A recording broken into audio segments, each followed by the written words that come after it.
Assalamu alaikum wa rahmatullahi wa barakatuh. Que la paix et bénédiction, mais aussi la miséricorde d'Allah soit sur vous tous. En fait, je suis tout à fait ravi de vous retrouver dans cette nouvelle édition de votre émission hebdomadaire Culture religieuse. Et comme vous savez, notre grand prophète Mohammed, que la paix et bénédiction d'Allah soit sur lui, a dit, si vous avez passé par les cercles ou par les jardins des paradis, donc rassasiez-vous. Les cercles d'invocation d'Allah, ce sont les jardins de paradis. Donc, je dois vous inviter à avoir, si je peux dire, un repas religieux très important, mais cette fois-ci, en ce qui concerne l'environnement. Et toujours, comme vous savez, dans le cadre de la COP 27, dans le cadre de cette action humaine contre le changement climatique, nous devons vous proposer comment l'islam traite ce sujet, comment l'islam donne des ordres à ses adeptes, donne des ordres très clairs aux croyants concernant comment ils peuvent préserver l'environnement, comment ils peuvent préserver le climat. Donc il y a des mœurs, il y a des étiquettes à suivre de la part de l'islam envers l'univers tout entier. Comment c'est ce qu'on va en fait savoir durant les prochaines minutes à travers les explications, les éclaircissements de notre invité de marque, notre grand professeur à l'université d'Al-Azhar, Dr Sami Mandour. Vous êtes le bienvenu. Merci. Merci beaucoup. Donc ma question porte sur comment l'homme doit traiter ou doit avoir un bon contact avec l'univers selon le point de vue islamique. Oui, Bismillahirrahmanirrahim. Alhamdulillah, wa salatu wa salamu ala sayyidina Rasulillah wa ala alihi wa sahbihi wa man wala. Rabbi shrah li sadri wa yassir li amri wa hlul 'uqdatan min lisani yafqahu qawli. Comme vous l'avez déjà mentionné dans votre introduction, le sujet est très important, puisqu'il s'agit d'abord de ce qu'on appelle comment remettre en ordre l'islam, comment remettre en ordre l'univers, comment remettre en ordre notre monde dans lequel on vit. Puisque si on essaye de voir les différentes dimensions d'un autre univers, nous, en tant que partie de l'univers, l'homme, ça fait partie de l'univers. Mais l'homme, comme on le dit quelquefois, il est plutôt le centre de l'univers. Puisque Allah subhanahu wa ta'ala peut-être a créé beaucoup de choses en faveur de l'homme, pour réaliser l'intérêt de l'homme. C'est pour cette raison, vous allez trouver dans beaucoup de versets coraniques qu'Allah subhanahu wa ta'ala sakhara lakum, le mot sakhara dans le Coran. Donc le mot sakhara dans le Coran vous dit que Allah subhanahu wa ta'ala a soumis plusieurs éléments de l'univers à l'homme. Quel est le sens même de sakhara, at-taskhir, soumission? Comment les différents éléments de l'univers ont été soumis à l'homme? C'est parce que là, l'homme, il est là pourquoi? Quel est l'objectif initial de la création de l'homme dans cet univers-là? Là, imaginez un verset coranique très important qui nous fait remonter tous au début de la création, de l'homme en particulier. Puisque quand Allah dit aux anges, « Inni ja'ilun fil ardi khalifa », il s'agit de l'homme, puisqu'on parle de l'homme et sa relation avec l'univers. « Inni ja'ilun fil ardi khalifa », donc je dois créer dans cet univers un mandataire, un khalifa, quelqu'un qui va être dans cette terre comme un successeur d'Allah subhanahu wa ta'ala, dans une traduction. Mais pour nous dire, Allah nous a mandaté de vivre dans cet univers pour quoi faire? Pour rétablir l'univers, pour semer l'ordre, et non pas pour semer le désordre, pour rétablir et non pas pour corrompre. Donc quand les anges ont posé la question à Allah subhanahu wa ta'ala, أَتَجْعَلُ فِيهَا مَنْ يُفْسِدُ فِيهَا ويسفك الدماء ونحن نسبح بحمدك ونقدس لك. Donc vous avez donc deux contraires. Vous êtes devant une antithèse. D'une part, vous avez des créatures dont la tâche, la responsabilité, le devoir est de glorifier Allah subhanahu wa ta'ala, lui accorder toutes sortes de louanges. Donc là, نحن نسبح بحمدك ونقدس لك. Donc sanctification d'Allah, glorification d'Allah, donc c'est ce que les anges représentent. Et donc là, أتجعل فيها من يفسد. De l'autre côté, il y a cette créature, on ne sait pas jusqu'à maintenant le titre de cet homme, la désignation de cet homme, puisqu'il dit أتجعل فيها من يفسد فيها. Allah a dit جاعل في الأرض خليفة. Quelle est la nature, l'essence, l'identification, l'identité de cette khalifa? On ne sait pas jusqu'à maintenant, puisque Adam n'a pas été créé jusqu'à ce moment-là. Donc, mais quand les anges ont déjà la connaissance qu'Allah subhanahu wa ta'ala va créer un khalifa, donc ils ont dit أتجعل فيها من يفسد. Donc là, les anges ont peur. Puisque la création de l'ange, l'essence c'est quoi? C'est l'adoration. L'essence de quoi? C'est la glorification. L'essence c'est quoi? C'est le louange d'Allah subhanahu wa ta'ala. C'est leur essence, c'est leur nature. Ouais. Et donc, mais il y a quelqu'un d'autre qui doit être d'une autre nature, qui peut semer le désordre sur la terre, comme le disent les anges. Le fait un man yufsid, qui sème le désordre, qui sème la corruption, et pas uniquement semer la corruption, puisqu'il s'agit de relation de monde à l'univers. Ouais. Mais relation de monde à son frère, c'est-à-dire il verse le sang. Donc là, les anges ont déjà une certaine crainte. Ouais. Mais donc là, peut-être ils ont déjà une certaine suggestion. Ils ont déjà une certaine, comme on le dit, tentation ou bien crainte. Donc Allah subhanahu wa ta'ala dit أتجعل فيها من يفسد فيها ويسفك الدماء ونحن نسبح بحمدك ونقدس لك قال إني أعلم ما لا تعلمون. Je sais ce que vous ne savez pas. Là, ensuite, tout de suite, pour essayer d'attaquer directement le sujet, Allah a appris à Adam toutes choses. Allah a appris à Adam comment il doit avoir une certaine relation à l'univers qui l'entoure. Et donc Allah a dit وَعَلَّمَ آدَمَ الْأَسْمَاءَ كُلَّهَا.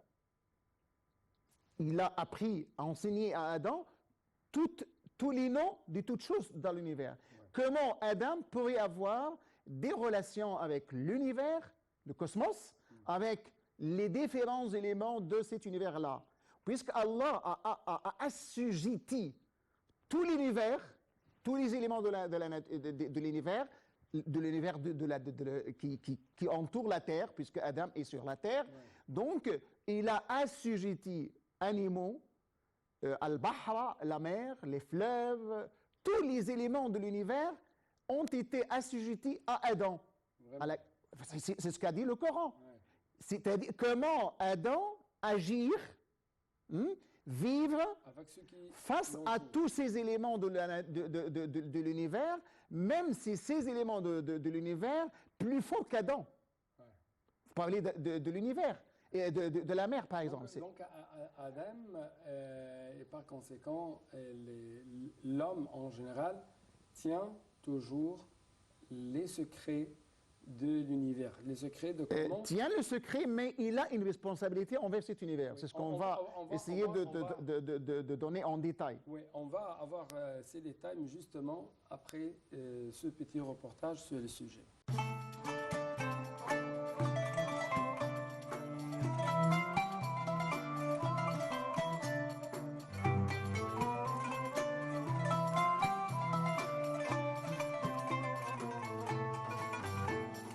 L'impact de l'environnement sur notre quotidien est bien plus important que nous ne pouvons l'imaginer, car l'avenir de l'humanité en dépend. Il est notre source de nourriture et d'eau potable, et l'air notre source d'oxygène. Préserver l'environnement est donc une question de survie. En tant que musulmans, notre devoir est de défendre la stabilité et la pérennité de l'environnement. Allah subhanahu wa ta'ala a fait de l'homme son lieu tenant sur terre, qui est un lieu de séjour et de jouissance provisoire. Dans une tradition prophétique, le prophète Mohammed, à lui bénédiction et salut, a dit « Dans cette vie belle et douce, Dieu a fait de vous ses lieutenants, et en tant que lieutenants, nous sommes responsables de la dégradation de la terre par la surconsommation qui nous lui infligeons. Gardien de l'environnement, l'homme ne peut qu'en user avec parcimonie et en respectant certaines règles établies par Allah subhanahu wa ta'ala. La terre est léguée aux différentes générations qui se succèdent depuis des millénaires. Elle constitue dès lors un patrimoine qui doit perdurer à travers les siècles sans en altérer les ressources naturelles. Allah le Très-Haut a créé l'univers et dans des proportions qui lui seul connaît. Une harmonie et une précision qui ne peuvent en aucun cas être troublées par la main de l'homme sous peine de catastrophes naturelles comme celles auxquelles nous assistons de plus en plus. L'être humain est un éternel insatisfait et sa soif de produire et de posséder cause d'importants dérèglements et déséquilibres de l'écosystème. Les effets sont irrémédiables pour l'environnement et nous en payons les conséquences. Allah a dit « La corruption est apparue sur la terre et dans la mer à cause de ce que les gens ont accompli de leurs propres mains, afin qu'Allah leur fasse goûter une partie de ce qu'ils ont œuvré. Peut-être reviendront-ils. » Allah subhanahu wa ta'ala nous a mis en garde dans le noble Coran, mais notre avidité perturbe notre conscience et nous fait perdre l'essentiel.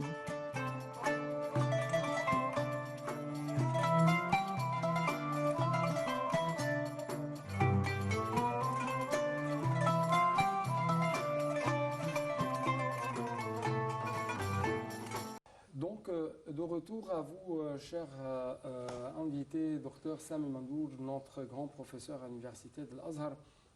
Il y a une responsabilité humaine envers l'univers, et ça d'après les différents versets, les différents sourates du Coran, oui.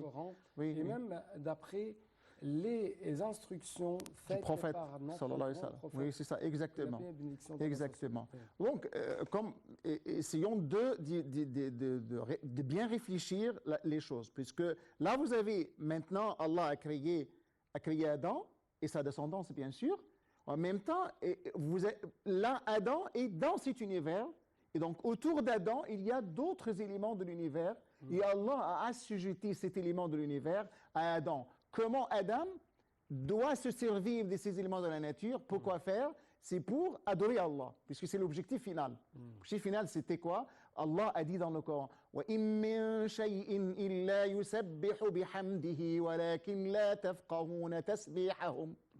Donc, tous les éléments de l'univers glorifient Allah subhanahu wa ta'ala. Toute chose, être animé et être inanimé. Oui, et ça, ce sont des créateurs, des créatures d'Allah. Oui, exactement. Et donc, si on va respecter quand même ces créatures d'Allah, on respecte Allah. Oui, normalement. À travers ça, on adore Allah. Oui, c'est ça, exactement. Parce que normalement, Allah, qu'est-ce que nous a ordonné de faire envers ces éléments? Donc, Allah vous a assujetti de ces éléments pour se servir légitimement. Oui. Vous savez bien, vous avez, je vous donne un seul exemple. Donc, il y a des lois. Normalement, il y a des lois de la nature, il y a des lois de l'univers, qui gèrent l'univers. Et qui organisent quand même cette relation entre l'homme, qui doit être croyant, bien sûr, et l'univers en général. La seule, la loi la plus essentielle, la plus primordiale, si je peux dire quand même, c'est « وَلَا تَبْغِ الْفَسَادَ فِي الْأَرْضِ ». Oui.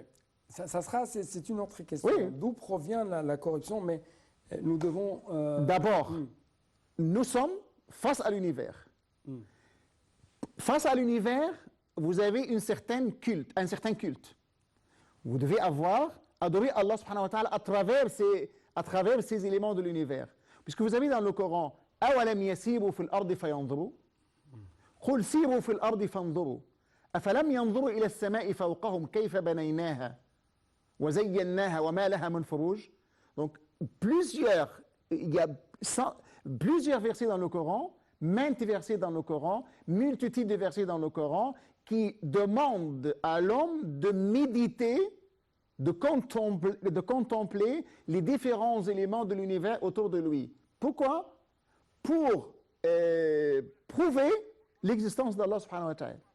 Pour essayer de dire, nous sommes dans cet univers qu'Allah subhanahu wa ta'ala a créé, et Allah nous a demandé de méditer cet univers, de se servir de cet univers pour nous aider à mieux adorer Allah subhanahu wa ta'ala. Donc cette relation est tripartite, si je peux dire quand même. Relation tripartite. Il y a trois dimensions. Dimension humaine, dimension divine. Du point de vue humain, en tant qu'homme, je dois avoir des bonnes relations avec ces éléments de l'univers pour bien vivre dans cet univers. Sinon, cet univers doit être corrompu et l'ordre de l'univers doit s'écrouler. Et quand l'ordre de l'univers doit s'écrouler, vous allez, en tant qu'homme, vous devez souffrir. Vous allez souffrir, tellement souffrir parce que vous avez déjà porté atteinte à cet ordre de l'univers. Autrement, vous devez servir de ces éléments de l'univers pour adorer Allah subhanahu wa ta'ala à travers la contemplation, à travers la méditation. Et cette méditation nous mène à découvrir les lois qui gèrent l'univers, qui gèrent les éléments de l'univers. Parce que vous avez quand même dans les différentes disciplines de la science, on est arrivé à des lois. Comment on est arrivé à des lois qui gèrent les éléments de la nature du point de vue nucléaire, du point de vue électricité, du point de vue tout ça? Est-ce qu'on est arrivé à ces éléments, à ces inventions, à travers les différents éléments de l'univers ou bien à travers notre pensée, uniquement notre pensée? Notre pensée a travaillé, notre réflexion a travaillé, mais a travaillé en méditant. Vous parlez quand même de la loi de Newton. Comment Newton est arrivé à sa loi par rapport à l'univers, et à travers un élément de la nature, à travers une pomme. Et donc la pomme qui est tombée, donc là, il a commencé à réfléchir. Et donc, c'est pas l'homme est là pour méditer, pour contempler, pour observer, pour parcourir la terre et pour essayer de découvrir en tant que possible les différentes lois qui gèrent l'univers pour mettre en ordre les différents éléments et non pas pour établir l'ordre et non pas pour semer le désordre. C'est tout simple. Et ça, quand même, pour arriver à savoir qu'il y a un créateur pour cet univers qui a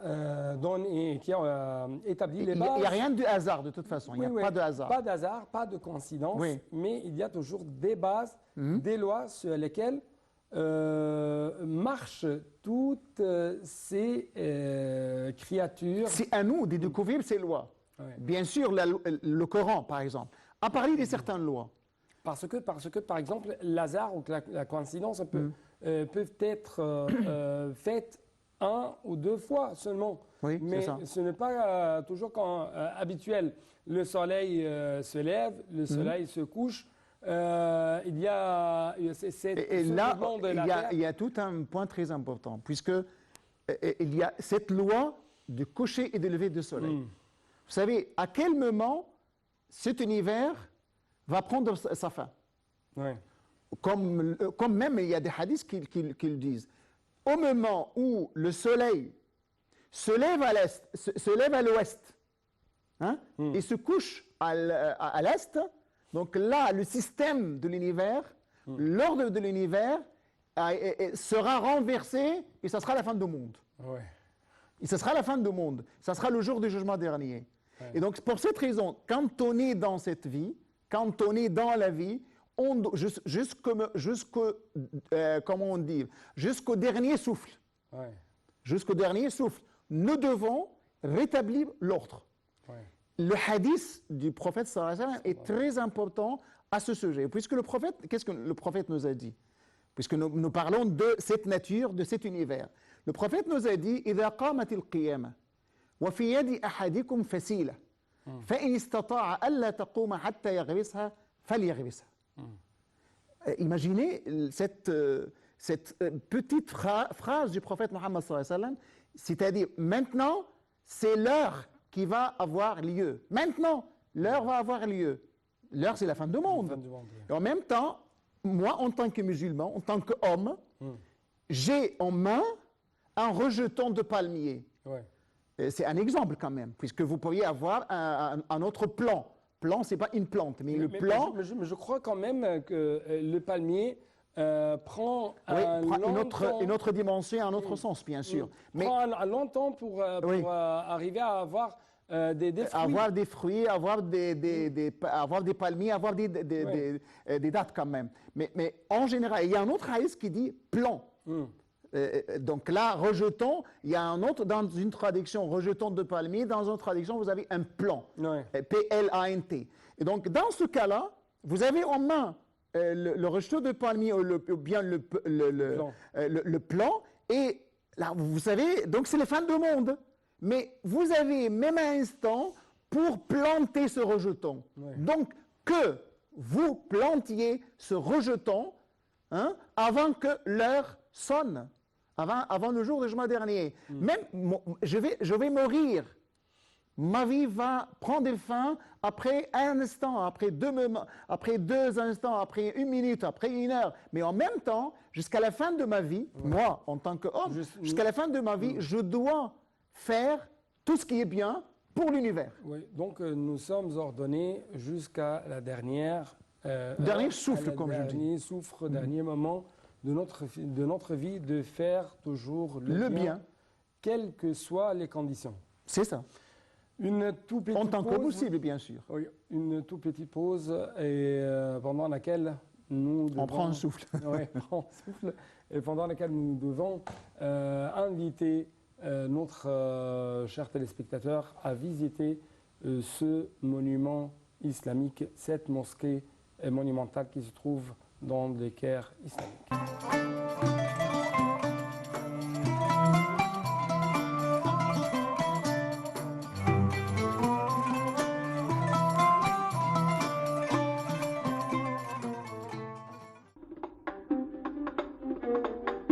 Lorsque le commandant des troupes fatimides, Jawhar al-Saqili, fut envoyé par le calife Al-Mu'izz el-Din pour conquérir l'Égypte, il entreprit la construction du Caire et y fonda la mosquée d'Al-Azhar en 969.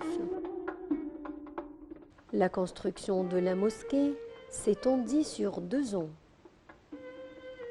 La mosquée d'Al-Azhar ouvrit ses portes pour la première fois en 972. Depuis cette date, la mosquée d'Al-Azhar et son université deviennent parmi les plus célèbres dans le monde musulman.